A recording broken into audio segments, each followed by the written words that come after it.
Bonjour à tous, Boris Vian aurait eu 100 ans en 2020. L'occasion pour nous de vous faire découvrir son appartement dans lequel il a vécu, situé à Montmartre, juste derrière le Moulin Rouge. Allez, suivez-nous pour cette visite très privée.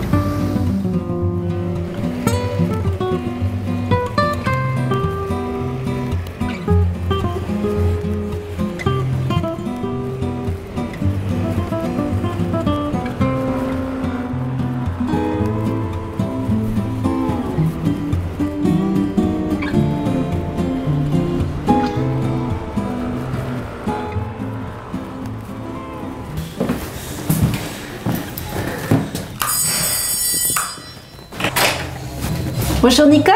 Oui, bonjour. Bonjour, comment allez-vous? Bonjour Caroline. Merci de m'accueillir ici dans l'appartement de Boris Vian. Oui, d'Ursula et de Boris Vian. D'Ursula et Ils arrivent tous les deux ensemble en 1953. D'accord.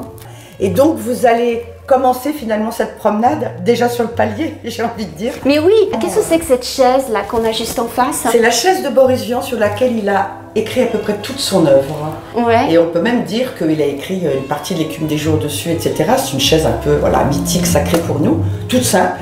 Ouais. Et puis juste en dessous de la chaise, vous avez la porte d'entrée de l'appartement de Jacques Prévert. Ils étaient voisins? Sur le même palier. C'est dingue. On n'a jamais su exactement pourquoi et comment. Ouais. Gardons le mystère. Alors vous allez me suivre tout de suite sur la terrasse des Trois Satrapes. Eh oui, je sais que vous la découvriez, voilà. Ah, puis c'est pas la petite terrasse, dites-moi. Oui, c'est la terrasse du Moulin Rouge en fait. Hein. Terrasse du Moulin Rouge. Oui, vous êtes privilégié, c'est un lieu parfaitement privé, bien sûr, et les appartements de Jacques Prévert et de Boris Vian donnent sur cette terrasse et on peut imaginer qu'il aurait pu tout de suite, c'est ce beau dire, sur cette terrasse. Non, pas du tout. En fait, il l'a eu bien après, parce qu'il arrive en 1953, et en fait, avec sa future femme Ursula, ils vont louer un petit 2 pièces. Et petit à petit, Boris Vian, en tant qu'ingénieur, va pousser les murs, organiser les choses, de façon à gagner quelques mètres carrés, et en l'espace de 3-4 ans, il va en gagner pas mal, et pour finir, il arrivera à faire son atelier bureau, qui donne, lui, sur cette terrasse des Trois Satrapes. Ah oui, il faut que je vous dise qui sont les Trois Satrapes. Ben oui, qu'est-ce que c'est que ce nom qui sort comme ça? En fait, c'est une appellation directement liée au collège de pataphysique. C'est un grade très important. Tout le monde n'est pas satrape.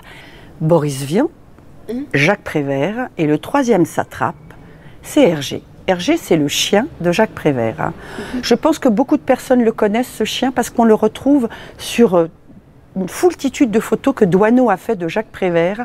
On voit cette espèce de grosse boule de poils noirs, souvent à côté de lui. C'est Hergé. Hergé a son diplôme et il l'a même signé avec sa petite patte.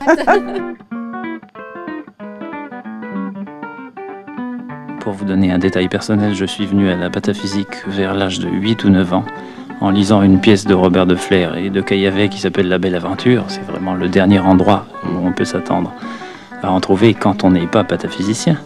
Mais elle contenait notamment cette réplique. Je crois qu'elle peut initier tout le monde très aisément et très rapidement à la pataphysique, et c'est la suivante.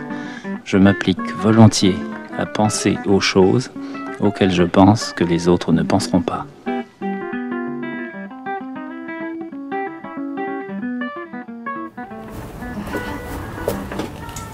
Là, c'est vraiment une pièce phare, en tout cas pour moi très importante, et je pense qu'elle l'aurait été pour Boris Vian. C'est son atelier studio.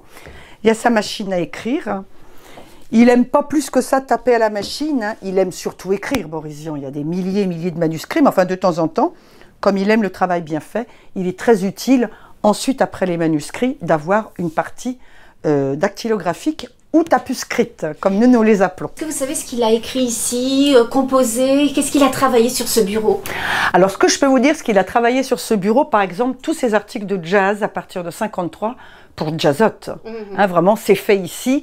Il y a Franck Thénault qui vient de temps en temps prendre les articles. Boris est là, il n'a pas fini l'article. Il finit l'article comme ça, au pied levé, et il y a Thénault qui lui dit « Mais monsieur Vian, mais vous êtes un génie !» Et là, il y a Boris Vian qui se met en colère et qui lui dit « Non, je ne suis pas un génie, du con. Excusez-moi !» Thénault le sait, paix à son âme. je travaille. Il a conscience quand même, Boris Vian, que tout ça, c'est beaucoup de travail. Alors, il y a quelque chose que je vais vous montrer, que j'adore, qui est vraiment quelque chose qu'il a lui-même dessiné, qui est en fait cet objet, ce cadre, pardon, voilà. Qu'est-ce que ça représente? C'est la machine à confesser. C'est une sorte de machine à claques, vous voyez. Ah oui, on voit la main, on peut se la Voilà, et puis il y a des clous qui vous rentrent, voilà, dans le postérieur. Il y a quelque chose qui est aussi pas banal à l'époque, mais très banal aujourd'hui, hein. C'est les fameux téléphones de bakélite. Ah oui. Et Boris Vian va moins écrire de correspondance à partir de cette période-là, parce qu'il va tout simplement faire comme tout le monde, téléphoner. Aujourd'hui, on a les mails, mais à l'époque, on a ça. Ça, c'est un robot qui lui appartenait? Oui, tout à fait, oui. Alors celui-ci, bien sûr, il fonctionne comme tous les Teen Toys qu'il y a dans la maison et tous les objets. Boris Vian déteste les objets inertes. Il aime les objets où il se passe quelque chose. Il faut qu'il fasse du bruit, il faut qu'il cronc-cronc, comme dit son fils, il faut qu'il cronc-cronc, qu'il crac-crac, quelque chose. Un frigidaire, un joli scooter, un atomixer et du Dunlopio, une cuisinière avec un four en verre, des tas de couverts et des pelles à gâteau, une tourniquette. C'est quoi ce bloc en bois là qu'on Oui, aperçoit? oui, c'est le soutènement en fait de la mezzanine qui se trouve au-dessus, puisque Boris Vian va découvrir qu'il peut percer le toit. Il va le découvrir, ou il va surtout le faire. Et comme il va percer le toit, il peut faire une mezzanine. On va trouver l'escalier derrière. Et donc là-haut, il va se faire une chambre à lui. Et surtout, à partir de 57-58, quand il va se rendre compte que vraiment il a des périodes où il va très mal à cause de son cœur et où il a besoin de se replier, de se retirer. D'accord. Mais il avait les outils qu'il fallait? On va aller voir son atelier. Parce qu'il a un atelier... Ah. Voilà, on y va. Parce qu'il était grand, Boris Vian. Très grand.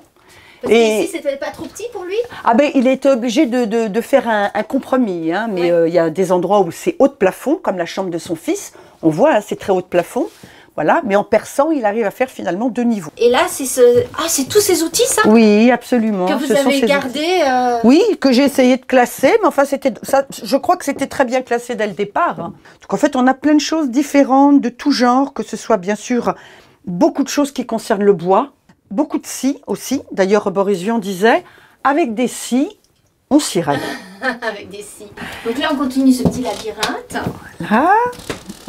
Et alors là, on est dans son salon. Oui, alors je ferme la porte qui était la porte d'entrée, si je puis dire, hein, de ce petit 2 pièces qui loue. Voilà où ils arrivent. Et quel est l'objet qui le symbolise le plus dans cette pièce, par exemple? Je suis, je pense, obligée de vous conduire sur son corps à gidouille. Corps à gidouille. Le corps à gidouille ou la trompe d'Orléans à 18 tours. Voilà. Ouais. Dont je n'oserais jouer parce qu'il faut vraiment des poumons comme ça. Et puis je n'ose le faire derrière lui. C'est un magnifique objet. Mais en fait, quand il avait cet objet en main, souvent c'était au moment des réunions du collège de pataphysique. D'accord. Il aimait le sortir, il en jouait un grand coup et c'était l'ouverture de la session. Voilà, c'est ça. Voilà. C'était aussi une façon de dire je joue du corps à gidouille, la gidouille étant ce symbole, ouais. Effectivement, aussi du collège de pataphysique. Mais c'était une façon de dire aussi je ne joue plus de la trompette ou de la trompinette, car elles ne sont pas là, elles ne sont plus là. Boris Vian les a données de son vivant. Ah, Hein, son cœur, à un moment donné, était dans un piteux état et le médecin lui a dit en 1949, Monsieur Vian, c'est la vie ou la trompette. Il a dit, d'un air tout à fait goguenard, je choisis la vie. Et ça, c'est tous ces disques? C'est toute sa discothèque. Vous en avez devant vous et puis derrière vous.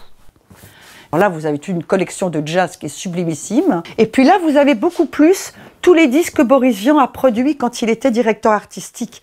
Car voilà la consécration. Un jour, on va lui proposer de passer conseiller artistique, puisque c'est Jacques Canetti qui dirige les Trois Baudets, qui va, l'employer comme conseiller artistique, et 2, le faire chanter dans son théâtre, et le faire monter sur scène. Et donc, qu'est-ce qui va se passer? Eh bien, Boris Vian, ça va marcher, puisqu'il va être appelé à gravir les échelons, et il va finir directeur artistique.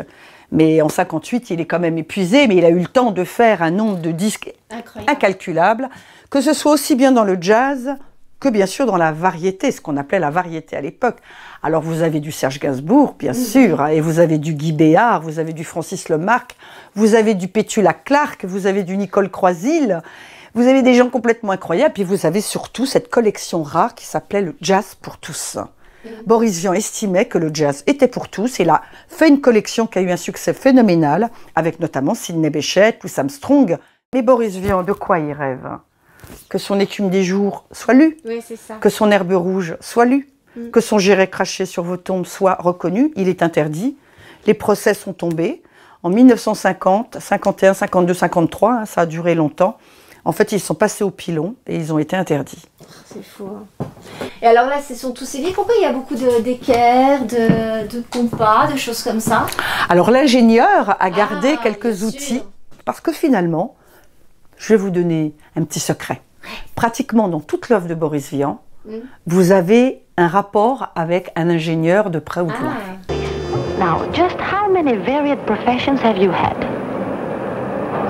First of all, I was an engineer because I didn't know anything about mathematics. It's just like Italian, you know, so I had to learn about it. So I learned mathematics and I was an engineer. And it was very convenient because I wanted later to do some silly things, let's say, and I had to get a diploma to do it conveniently. You became a writer instead. No, I was engineer first, but during my working hours I had some, let's say, spare time, so I was writing books. C'est pas qu'il garde les choses, mais il fait un tri, et ce qu'il garde, en fait, il s'en sert tout le temps, où ça lui rappelle quelque chose. S'il trouve un truc un peu marrant et tout, s'il lui voit quelque chose aux puces, parce qu'ils aiment chiner, notamment les chess-cœurs, par exemple, ou notamment le fly tox, par exemple, voilà, Boris Vian, ça va lui plaire. Ça, c'était pour enlever les cafards. Ah oui, d'accord, oui, oui. Après-guerre, c'était assez courant et tout. Mais bon, il aimait bien faire ça aux copains, etc. Il mettait de la farine, enfin bon. C'est assez joueur, en fait. Ah oui, très joueur. Vraiment, amusez-vous, hein, jouons. Toute l'œuvre de Vian, elle est faite pour jouer. Ça va avec vraiment ce personnage qui fait les choses très sérieusement, sans se prendre au sérieux. La langue du pays. Gelati, spaghetti, frittati, legumi, salami. Panino, vitello, formaggio e brodo di pollo. Minestrone, nappa, gazosa e cioccolata. Les signories sont servis. Et bien voilà, c'est terminé pour aujourd'hui avec cette belle visite de cet appartement atypique de Boris Vian. Nous, on se retrouve très très vite. En attendant, vous n'oubliez pas le numéro d'août d'Antiquité Brocante. Allez, je vous embrasse très très fort. Prenez soin de vous et à très vite. Ciao!